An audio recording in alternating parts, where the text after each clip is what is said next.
Hello everyone, and welcome to the unboxing and review of the Dreamscape Oracle by Matt Hughes. This oracle is a small little oracle, but it's actually not that small as I thought.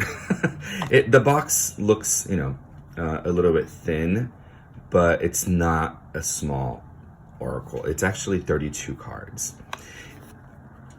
Beautiful. I love this gold foil that comes with it all around the box. Almost all around. But it's beautiful. So Matt Hughes is the same creator of the Ethereal Visions Illuminated Tarot deck. I got these together, of course I did. I had to, right? It's by the same artist and the artwork is absolutely gorgeous. I actually see myself combining these two decks, like kind of using the decks, the cards, here are the tarot deck, as just one massive oracle. One massive deck. But I'm going to try that out and see how I feel about it. But usually I've done that with other decks and I really like it. Okay, so let's get into the cards. We have this beautiful, very sturdy tuck box. Sorry, slide box like that.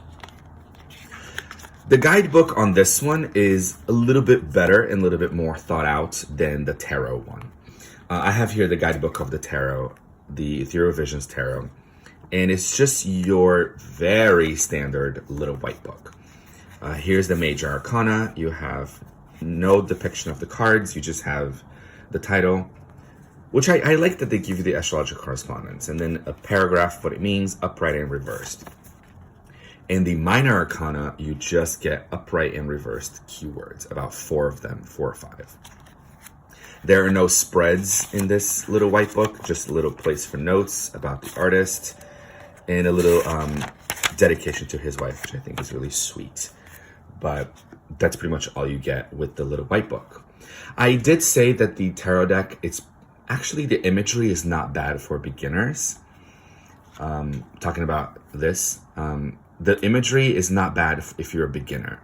The only thing is you might have to get another book, or if you're okay with keywords and you're very okay with this and you can pull a lot from it, then go for it. That's amazing. All right. Okay, so let's get into the Dreamscape Oracle. I'll just close this box here a little bit. And as you can tell, of course, now the guidebook is just a little bit more well put together. We have this beautiful elephant in here. Simple. So let's get into the guidebook. You say thank you to Sarah Swisher. That's sweet. Dedication. You have, of course, the contents, the table of contents. Now, here's what drives me a little bit bananas when it comes to this deck and other decks as well. The Angels and Ancestors by Kyle Gray does this, and the Work Your Light Oracle does this as well. The cards are not numbered. I'm going to show you guys one real quick. The sea turtle. There's no number on it. Just a beautiful sea turtle, and it says sea turtle. I'm okay with that.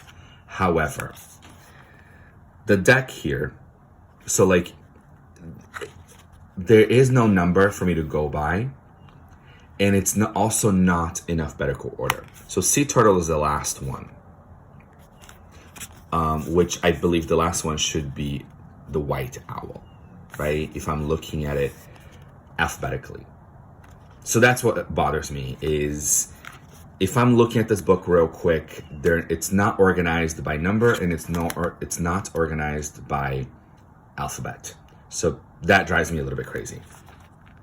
But table of contents right here, I can just look at it and be like, okay, where is it? Okay, a bit of an introduction to the deck,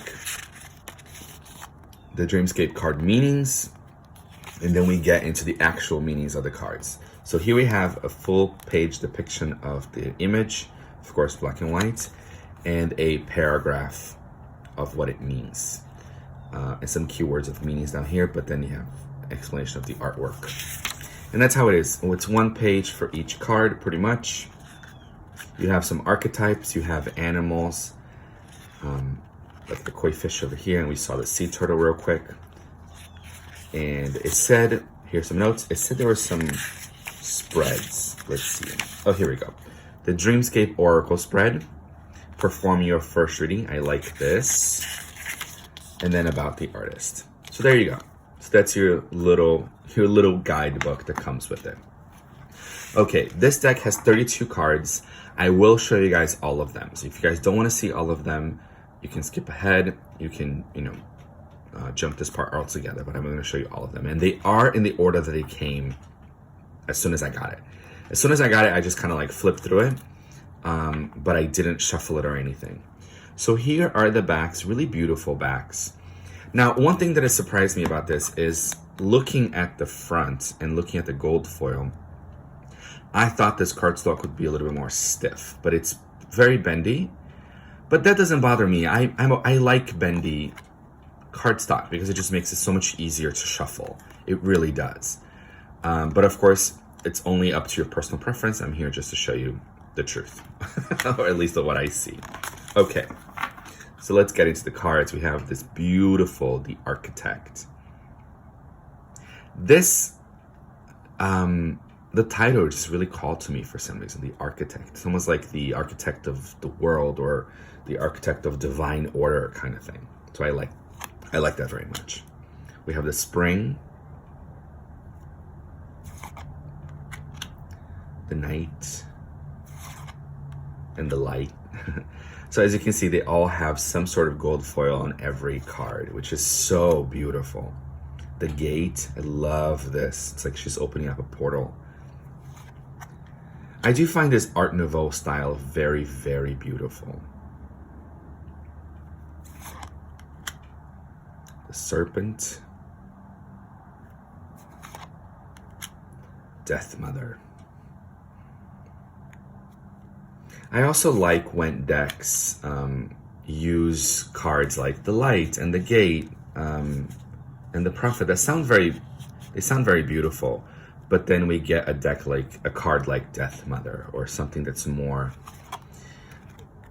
darker, because I mean we're all light and dark, right? Within us. So I like decks that show the lights, but they also show the shadow. Oh, this Seer is so beautiful. Kind of gives me High Priestess vibes in the tarot. The scales, here we have our cover image.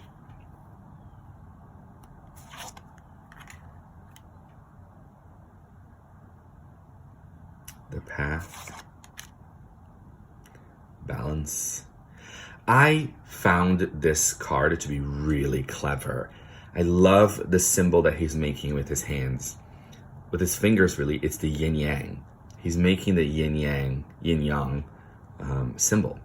I thought that was just really, really clever way to depict yin-yang while not being incredibly obvious. Now, some cards, like the Rabbit and the Fox and this Luna Moth, I have to look at the book first. I'm not, I mean, I can kind of intuit and say, oh, moth to a flame, things like that, danger. But the Rabbit and the Fox, I don't know. Maybe it's talking about the fox. No, I'm thinking of that story of the turtle and the air.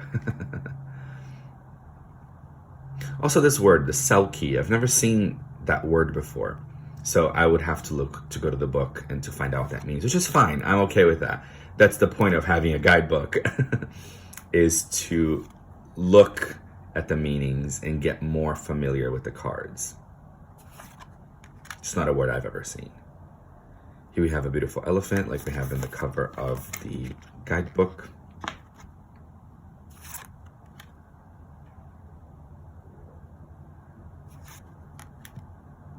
The octopus.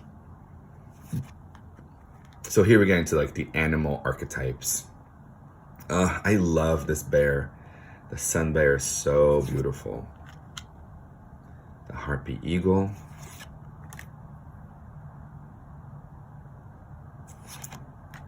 Oh, this tiger is gorgeous. Palomino. I actually never really seen this word before either. But honestly, it's one of the things that intrigued me about this deck It's things that I haven't heard or seen before, and I'm curious to learn more. So, and finally, we've seen the sea turtle a few times, so here she is back. So yeah, that's pretty much it, guys. That's the unboxing and review of the Dreamscapes Oracle. It's a really beautiful deck. I just find it to be, I'm really excited to work with it. I think it's going to give great readings. At least for me, I find it to be really, really beautiful. I see myself already using it. But we do get, quite a few animals, and then we do get the gift and the shadow and the path. So it's very mixed in. Archetypes with imagery, with different symbols and animals and all that good stuff. All right, so I hope you guys enjoyed the unboxing and review of the Dreamscapes Oracle by Matt Hughes. Thank you all so much, and I'll see you guys next time.